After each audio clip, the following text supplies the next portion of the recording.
Dealing with insubordination is something that you might run into as a frontline supervisor, manager, or even as an executive. So we're going to look at what is insubordination and what should you do about it when you do encounter it.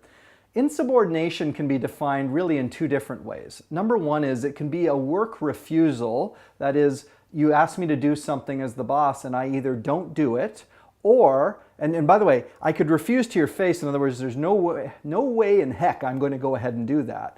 That's obviously blatant insubordination. Then there's also the person just doesn't do what you've asked them to do, but they don't tell you they're not going to do it, they just don't do it. And finally, third would be that they take an extraordinarily unreasonable amount of time to do what you've asked them to do. So that would be actually not doing something that you've assigned to a person. That is insubordination.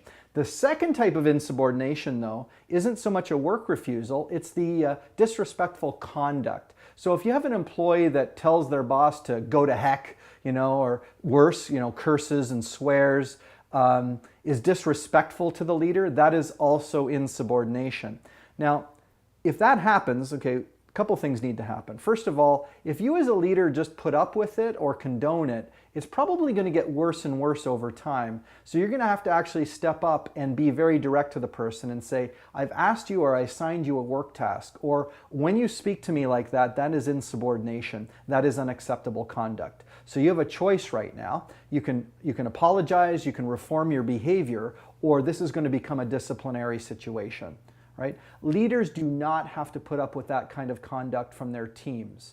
Now, on the flip side of that, I just want to be direct with you. You as a leader have to watch that you're not being overly disrespectful or almost insubordinate to your people. Now, technically that's not insubordination, but it is just good leadership behavior to make sure that you're not using profane language or being disrespectful to your team. If you set a high standard in terms of your own conduct, if your team then treats you that way, you can then talk to them about that being insubordination.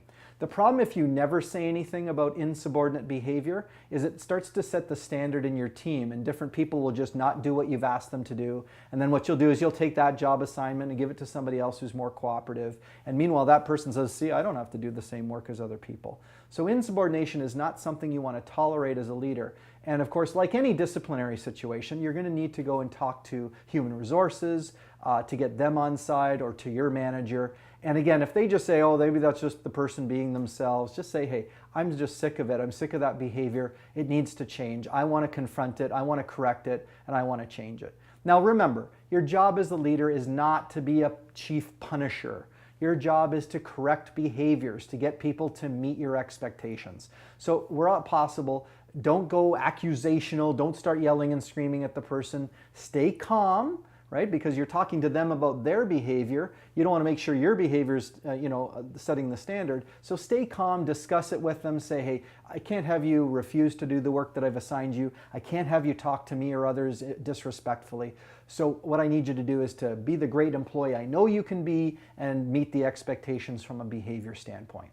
By dealing with insubordination, it's just one of the challenges you can run into as a leader. And of course, if we can be of any assistance on site doing one of our leadership workshops, or maybe having you subscribe to our online learning library or video subscription service, or just buying some of our books for your frontline team, you can do that on our website at frontlineleadership.com.